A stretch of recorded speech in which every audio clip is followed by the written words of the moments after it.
நண்பர்களுக்கு வணக்கம்.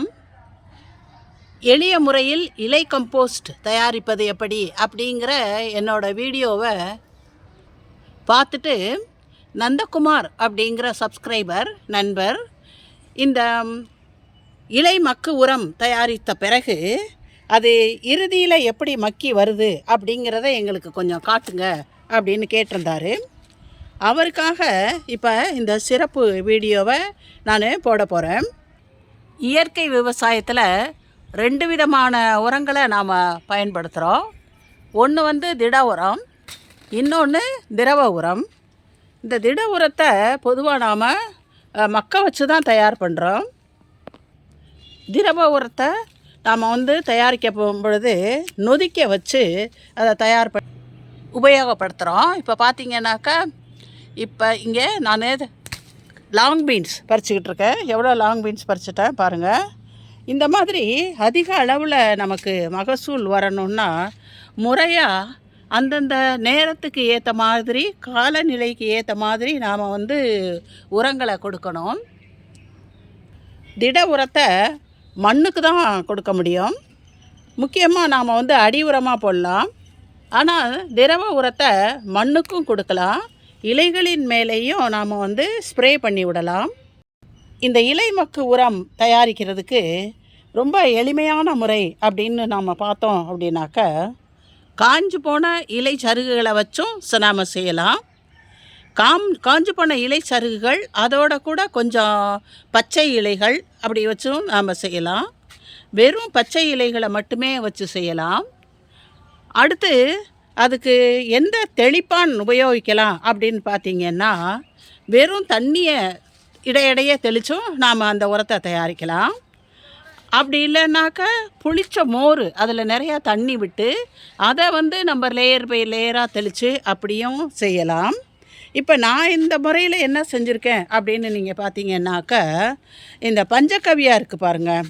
இந்த பஞ்சகவ்யாவை நிறையா ஒரு 10 ml பஞ்சகவ்யாவை 1 லிட்டர் தண்ணியில் கலந்து அந்த தண்ணியை படிப்படியாக லேயர் பை லேயராக தெளித்து அப்படியே நான் கம்போஸ்ட் பண்ணியிருக்கேன். அந்த 3 முறைகளையும் நாம் இப்போ பார்க்கலாம் வாங்க. இங்கே பார்த்திங்கன்னாக்க 3 கண்டெய்னர் எடுத்து வச்சுருக்கோம். 3லையுமே இலை மக்கு உரம் தான் இருக்குது. இங்கே முதல்ல நீங்கள் பார்க்குறது ஒரு 50 லிட்டர் கெப்பாசிட்டி இருக்கக்கூடிய அந்த பக்கெட்டு. ரெண்டாவது 20 லிட்டர் கெப்பாசிட்டி இருக்கக்கூடிய இந்த பெயிண்ட் பக்கெட்டு. மூணாவது இந்த ப்ளூ கலரில் இருக்கிறது 25 லிட்டர் கெப்பாசிட்டி இருக்கக்கூடிய பக்கெட்டு. இப்போ வாங்க ஒவ்வொன்றுலேயும் என்னென்ன இருக்குது அப்படின்னு பார்க்கலாம்.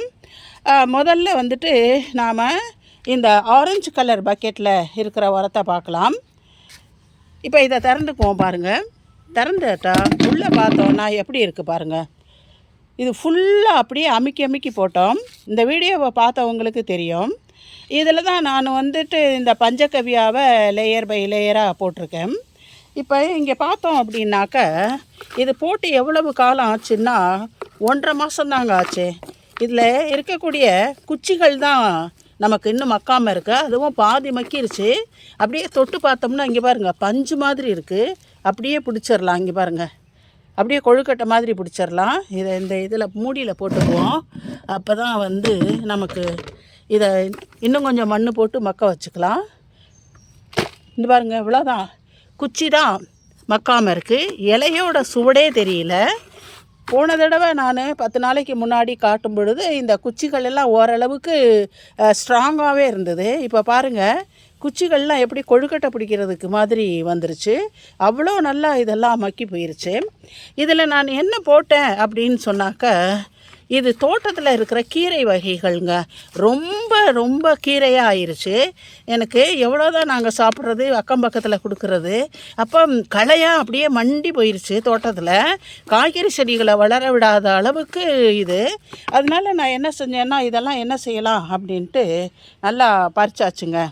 பறிச்சுட்டு இந்த கீரை வகைகள், அப்புறம் கீழ் வீட்டில் நம்ம தரையில் நிறையா மூலிகைகள் அதெல்லாம் நிறையா வளர்ந்துருந்தது. அதையெல்லாம் எடுத்துகிட்டு வந்துட்டு இங்கே பாருங்கள், பசலைக்கீரை கொடி கூட அவ்வளோ பசலைக்கீரை கொடியை அப்படியே முழுசாக கொடியை போட்டாங்க. ஒரு இலையை கூட காணாம பாருங்கள், எல்லாமே மக்கி போயிருச்சு. இந்த மக்க வைக்கிறதுல நமக்கு என்ன ஒரு லாபம் அப்படின்னு சொன்னாக்க, இதில் இருக்கக்கூடிய இலைகளில் இருக்கக்கூடிய கூட்டு பொருள்கள் எல்லாம் நமக்கு மக்கி சிதைந்து செடிகள் ஏற்றுக்கிறதுக்கு அந்த சிம்பிளஸ்ட் ஃபார்மில் நமக்கு கிடைக்கும்.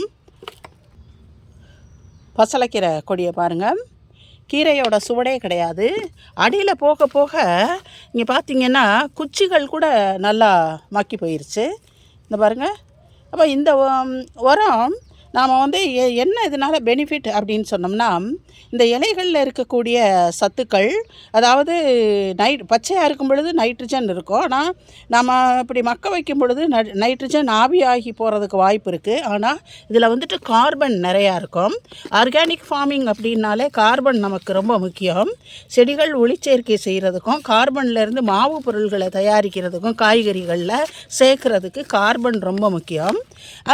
அதனால் இப்படி தயாரிக்கப்பட்ட இந்த உரத்தை நாம் வந்து அடி உரமாக மண்கலவை செய்யும் பொழுது நாம் போட்டுக்கலாம்.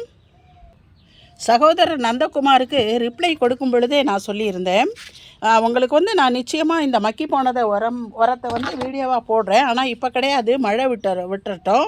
வெயில் அடித்தா தான் நாம் அந்த உரத்தை எடுத்து காய வைக்கிறதுக்கு சரியாக இருக்கும். இந்த மக்க வச்ச உரங்களையெல்லாம் காய வச்சு, ஓரளவுக்கு காய வச்சு தான் நாம் வந்து உபயோகப்படுத்தணும். இது பார்த்திங்கன்னா 2வது. இது வந்து ஒரு ஸ்பெஷல் உரம். இதையும் வீடியோவாக போட்டிருக்கேன். கொழிஞ்சி செடி அப்படியே பறிச்சுட்டு வந்து, கொழிஞ்சி செடி வளர்ந்துருக்கிற இடத்துல எங்கள் வீட்டுக்கு பக்கத்தில் வந்துட்டு மிலிட்ரி கிரவுண்ட் இருக்குது. அந்த மிலிட்ரி கிரவுண்ட்லேருந்து நான் நிறையா இந்த கொழிஞ்சி செடியை, முழு செடியவே போய் பறிச்சுட்டு வந்துட்டேன். இங்கே பாருங்கள், முழு செடியுமே எப்படி மக்கி போயிடுச்சு. வேரோடு தான் போட்டது. போட்டு 1 மாதத்துக்குள்ளே தான் இருக்கும், 20 நாள் இருக்கும். இங்கே பாருங்கள், அப்படியே குச்சி மட்டும்தான் இருக்குது. மற்ற இலைகள் எல்லாமே மக்க ஆரம்பிச்சிருச்சு. இந்த இலைகள் பச்சை கலர் மாறி கருப்பு கலரில் வந்தாலே மக்கிருச்சு அப்படின்னு அர்த்தம். ஆக இந்த கொழிஞ்சியில் வந்து நைட்ரஜன் சத்து தவிர கொஞ்சம் பொட்டாசியம் சத்து, பாஸ்பரஸ் சத்துக்கள் எல்லாமே இருக்குது. அதனால் இதை வந்து நாம் செடிகள் பூக்கிற அடி உரமாகவும் மண் கலவையிலையும் சேர்க்கலாம். அதே சமயம் செடிகள் பூக்கும் பொழுது காய்கள் ஏற்படுத்துகிறப்ப அந்த நுண்ணூட்ட சத்துக்கள் தேவைப்படும் பொழுதும் இந்த உரத்தை நாம் உபயோகப்படுத்திக்கலாம். எவ்வளவு அருமையாக பாருங்கள், 1 மாதத்துக்குள்ளே இலைகள் எல்லாம் மக்கி வந்துருச்சு. அந்த கொழிஞ்சியை தான் பசுந்தாள் உரமாக நெல் வயல்களில், வாழைக்கு, அப்புறமேலு தென்னை மரத்துக்கெல்லாம் உபயோகப்படுத்துகிறாங்க. மிகச்சிறந்த ஒரு பசுந்தாள் உரம். இப்போ இதை பார்த்திங்கன்னா, இது காஞ்சு போன இலை மக்கு உரம். இது வந்து எங்கள் வீட்டில் பலாமரம் இருக்குது. அந்த பலாமரத்தில் காஞ்சு கீழே விழுகக்கூடிய இலைகளை எடுத்து, அந்த இலைகளை ஒரு லேயர் கொஞ்சம் மண் அதோட தண்ணியும் சேர்த்து நாங்கள் மக்க வச்சுருக்கோம். இந்த பாருங்கள், அடியில் இருந்து கூட எடுக்கிறேன். இந்த இலைகளெல்லாம், காஞ்ச இலைகளெல்லாம் எப்படி மக்கிடுச்சு பாருங்கள். இதில் இருந்துட்டு நமக்கு அந்த மண்கலவைக்கு தேவையான போட வேண்டிய கார்பன் சத்து, அதோட கூட கோகோபீட்டுக்கு பதிலாக இதை உபயோகப்படுத்தலாம். அப்போ செடிகளில் நல்ல காத்தோட்டமும் கிடைக்கும், மண் பொலன்னு இருக்கும், நுண்ணுயிரிகள்லாம் நல்லா வளரும், வேர்களும் நல்லா நீண்டு வளரும். அதுக்கு இந்த மாதிரி காஞ்ச இலைகளை எடுத்து நாம் தயார் பண்ணிக்கலாம். சகோதரர் நந்தகுமார் கேட்ட அந்த வீடியோவில் வந்துட்டு நான் காஞ்ச வேப்ப இலையை வச்சு தயாரிச்சிருக்கேன் அப்படின்னு நினைக்கிறேன். இதை வந்து இலை மக்கு உரம் நாம் எதுக்கு போட்டுக்கலான்னா, குறிப்பாக மண் கலவைக்கு போட்டுக்கலாம். இங்கே பாருங்கள், எப்படி எவ்வளோ வெயிட் இல்லாமல் நமக்கு எவ்வளோ லேசாக இலைகள் எல்லாம் அப்படியே மக்கி போயிருக்கு பாருங்கள், நுணுங்குது பாருங்கள் இலைகள் எல்லாம். இந்த மாதிரி தயார் பண்ணிக்கலாம்.